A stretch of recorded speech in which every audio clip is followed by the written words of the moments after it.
जय श्री राधे कृष्णा। आज आषाढ़ मास की कथा में 18वें अध्याय की कथा आप सभी लोग सुनेंगे। सुत जी कहते हैं, द्विजवरों, पूर्व काल में महाराज चमत्कार के द्वारा जिनकी श्रद्धा पूर्वक स्थापना की गई थी, वे चमत्कारी देवी वहीं विद्यमान हैं। कौमार व्रत धारण करने वाली उन्हीं देवी ने लाखों मायामय रूप धारण करने वाले महिषासुर का वध किया था। महात्मा राजा चमत्कार ने जब चमत्कारपुर का निर्माण किया, उस समय नगर की तथा उस नगर में निवास करने वाले समस्त ब्राह्मणों की रक्षा के लिए भक्ति भावित चित्त से चमत्कारी देवी को स्थापित किया था। जो महानवमी के दिन चमत्कारी देवी का विधि पूर्वक पूजन करता है, उसे 1 वर्ष तक कहीं भूत प्रेत पिशाच शत्रुगण रोग चोर तथा दुष्टों से भय नहीं होता। शुक्ल पक्ष की अष्टमी में पवित्र होकर जो मनुष्य जिस जिस कामना का चिंतन करते हुए उनकी भक्ति पूर्वक पूजा करता है, वह उस कामना को निसंदेह प्राप्त कर लेता है। और जो पुरुष निष्काम भाव से चमत्कारी देवी का पूजन करता है, वह निश्चय ही देवी के प्रसाद से सुख स्वरूप मोक्ष प्राप्त कर लेता है। उन परमेश्वरी की आराधना करके पूर्व काल में बहुत से राजा, ब्राह्मण तथा योगी जन सिद्धि को प्राप्त हो चुके हैं। जो 1 वर्ष तक प्रतिदिन श्रद्धा पूर्वक चमत्कारी देवी की परिक्रमा करता है, वह पशु पक्षी योनियों में नहीं जाता। स्वामी कार्तिकेय ने तारकासुर का वध करके अपनी शक्ति को उसी चमत्कार नामक श्रेष्ठ नगर में स्थापित किया, जिससे रक्त श्रृंग पर्वत अत्यंत दृढ़ हो जाए।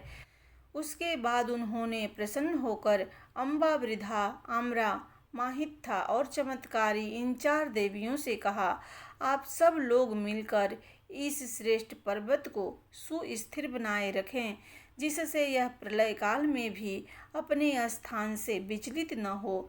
यह उत्तम नगर सदा मेरे नाम से प्रसिद्ध हो और यहाँ के सब ब्राह्मण सदा आप 4 देवियों को पूजा देंगे। स्वामी कार्तिकेय की यह बात से प्रसन्न होकर उन देवियों ने बहुत अच्छा कहकर अपने त्रिशूल का अग्रभाग लगाकर उस पर्वत को सब ओर से सुदृढ़ कर दिया। जो मनुष्य चैत्र मास के शुक्ल पक्ष की षष्ठी तिथि में भक्ति भाव से स्वामी कार्तिकेय जी का पूजन करता है, उसे मयूर वाहन स्कंद जी संतोष प्रदान करते हैं। इस प्रकार परम बुद्धिमान स्कंद ने रक्त श्रृंग तथा चमत्कार नगरी की रक्षा के लिए वहां अपनी शक्ति स्थापित की है। पूर्व काल में बलभद्र जी के भानुमति नाम से प्रसिद्ध एक पुत्री थी, जो समस्त शुभ लक्षणों से संपन्न तथा रूप और उदारता आदि गुणों से विभूषित थी। बलभद्र जी ने श्री कृष्ण से सलाह लेकर उस कन्या का विवाह परम बुद्धिमान राजा दुर्योधन के साथ निश्चित किया। तदंतर हस्तिनापुर से भीष्म, द्रोण आदि कौरव दल के लोग बारात लेकर शीघ्रता पूर्वक द्वारकापुरी की ओर प्रस्थान हुए। 5 पांडव भी परिवार सहित दुर्योधन के साथ द्वारिकापुरी को चले। क्रमशः यात्रा करते हुए वे समस्त कौरव तथा पांडव धन्य धान्य से संपन्न आनर्त देश में आ पहुँचे, जहाँ सब पापों का नाश करने वाला त्रिभुवन विख्यात हाटकेश्वर क्षेत्र है। वहाँ कौरवों के पितामह भीष्म जी ने राजा धृतराष्ट्र से कहा, वत्स, यह भगवान हाटकेश्वर का उत्तम क्षेत्र है, जो सब पापों का नाश करने वाला है।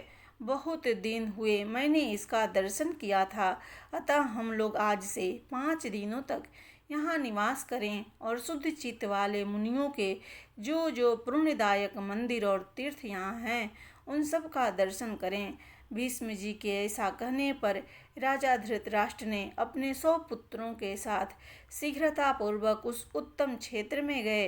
वहाँ कोई उपद्रव न होने पाए, इस विचार से राजा ने अपनी सेना को तो वहाँ जाने से रोक दिया और स्वयं 5 पांडवों तथा 100 पुत्रों सहित भीष्म, सोमदत्त, वाहिक, द्रोणाचार्य, अश्वत्थामा, कृपाचार्य, शकुनी, कर्ण तथा अन्य राजाओं के साथ उस क्षेत्र में भ्रमण किया। उन सभी क्षत्रियों ने वहां रहकर श्रद्धापूर्वक हृदय से संपूर्ण धर्म कार्यों का अनुष्ठान किया।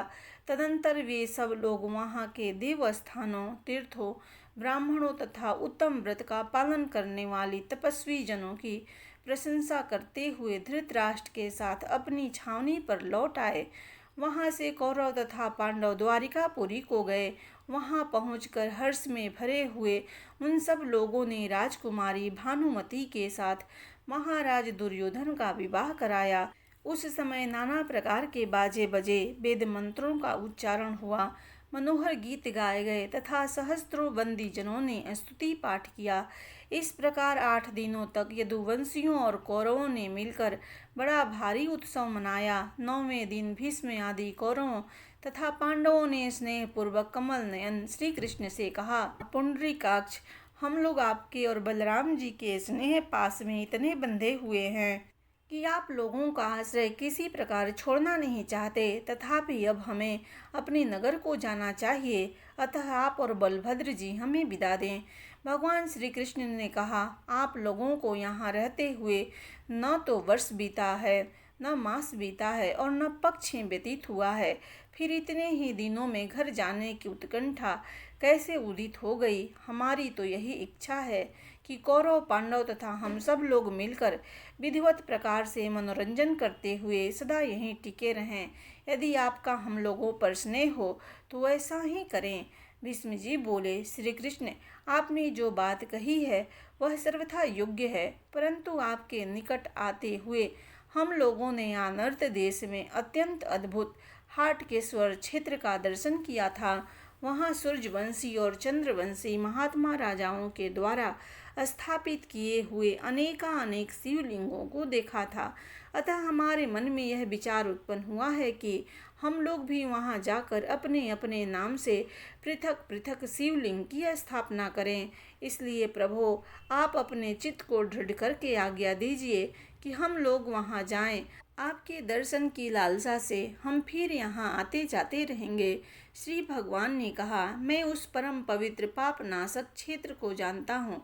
मेरे सामने अनेकों तापसों तथा दूसरे दूसरे तीर्थयात्रियों ने भी उसके महात्म्य की सदा ही चर्चा की है। अतः आपके साथ हम लोग भी उस क्षेत्र को देखने की अभिलाषा से वहाँ शिवलिंग स्थापना के लिए चलेंगे। सुत जी बोले, इस बात को सुनकर कौरव और पांडव बड़े हर्ष को प्राप्त हुए। फिर सब लोगों ने एक ही साथ हाटकेश्वर क्षेत्र को प्रस्थान किए। वहां पहुंचकर उन्होंने क्षेत्र से कुछ दूर ही सेना का पड़ाव डाला और मुख्य कौरव पांडव तथा यादव चमत्कारपुर में गए। वहां जाकर उस क्षेत्र के समस्त ब्राह्मणों को बुलाकर उन्हें भांति भांति के भूषण और वस्त्र देते हुए उन सब ने कहा, द्विजवरों, हम सब लोग यहाँ अपनी अपनी शक्ति के अनुसार पृथक पृथक शिवलिंग स्थापना और मंदिर निर्माण का कार्य करना चाहते हैं। इसलिए आप लोग शीघ्र आज्ञा दें, जिससे कार्य प्रारंभ किया जाए। आप ही लोग सब कर्मों में होता होंगे, बाहर का दूसरा कोई ब्राह्मण नहीं होगा। उनका यह वचन सुनकर उन ब्राह्मणों ने आपस में विचार करके यह निश्चय किया कि इनको हम अवश्य भूमि देंगे, जिससे हमें धन की भी प्राप्ति होगी और इस स्थान की भी शोभा बढ़ जाएगी। ऐसा विचार करके कौरवों, यादवों तथा पांडवों से वे इस प्रकार बोले, यह क्षेत्र अत्यंत छोटा है और अन्य राजाओं के मंदिरों से भरा हुआ है, इसलिए हमें कुछ कहते नहीं बनता। आप लोगों में जो प्रधान प्रधान व्यक्ति हो वे ही यहाँ पृथक पृथक अत्यंत मनोहर मंदिरों का निर्माण करें। उनका यह कथन सुनकर धृतराष्ट्र आदि प्रधान प्रधान व्यक्तियों ने वहाँ सुंदर मंदिरों का निर्माण किया। राजा धृतराष्ट्र ने अपने 100 पुत्रों के साथ 101 शिवलिंग स्थापित किए। समस्त पांडवों ने अपने अपने नाम से 5 शिवलिंगों की स्थापना की। तत्पश्चात गंधारी, कुंती, द्रौपदी तथा भानुमति ने 4 पार्वती मूर्तियों की स्थापना की। तदंतर विदुर, शल्य, युत्सु, कलिंग, वही, कर्ण, वृषसेन, शकुनी, द्रोणाचार्य, कृपाचार्य तथा अश्वत्थामा ने भी पृथक पृथक सुंदर मंदिर बनवाकर बड़ी भक्ति से एक एक उत्तम शिवलिंग की स्थापना की। सर्वशक्तिमान भगवान श्री कृष्ण ने एक ऊंचे शिखर वाले मनोहर मंदिर का निर्माण कराकर उसमें उत्तम शिवलिंग को स्थापित किया। तत्पश्चात सात्वत, साम, बलभद्र, प्रधुम, अनिरुद्ध आदि मुख्य यादवों ने भी शिवलिंग स्थापित किए। रुक्मिणी के 10 पुत्र चारु, देशण आदि ने भी श्रद्धापूर्वक 10 शिवलिंगों की स्थापना की। इस प्रकार वे सब कौरव, पांडव और यादव प्रसन्नता पूर्वक शिवलिंगों की स्थापना करके कृत्य कृत्य हो गए। उन्होंने चिरकाल तक उस तीर्थ में रहकर चमत्कारपुर के ब्राह्मणों को अनेक प्रकार के दान देकर धनाढ्य बना दिया। इसके बाद वे सब लोग अपने अपने स्थान को चले गए। जो पुरुष भक्ति भाव से उन शिवलिंगों की पूजा करता है वह संपूर्ण मनोवांछित कामनाओं को प्राप्त कर लेता है। प्रेम से बोलिए भगवान विष्णु की जय।